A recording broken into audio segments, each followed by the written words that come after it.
Nous ne sommes pas ici les acteurs d'une pièce de théâtre. Nous ne sommes pas là pour traficoter la démocratie, user d'articles jamais usités du tréfonds d'un règlement.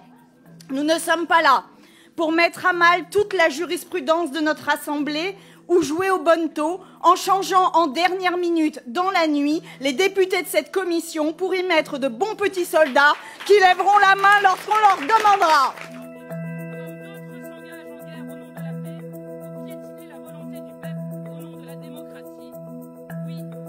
C'est une proposition de loi pour sortir de la crise politique et de la crise sociale provoquée par le recours au 49.3 à l'occasion du vote de la réforme des retraites que le gouvernement s'est obstiné à mettre en œuvre.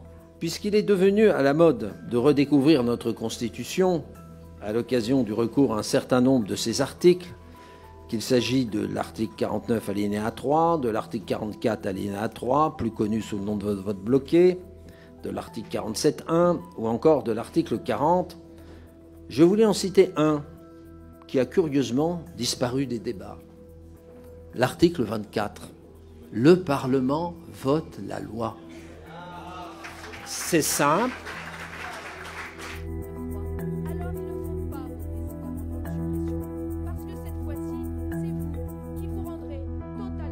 C'est le fameux article magique.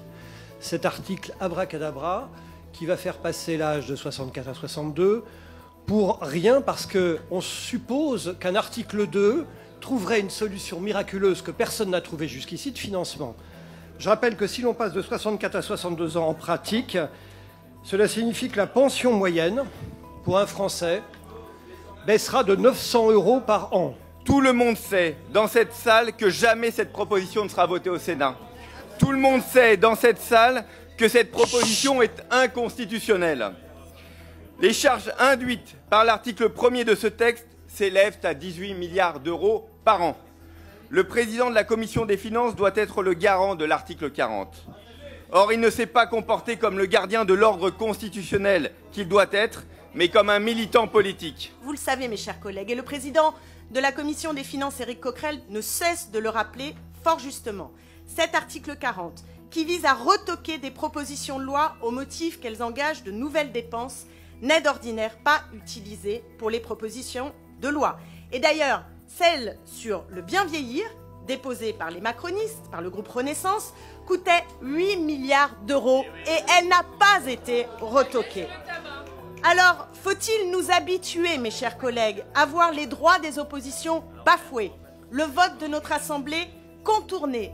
Pour 38, contre 34, abstention 1, et donc les amendements de suppression sont adoptés. En conséquence, l'article 1er est supprimé.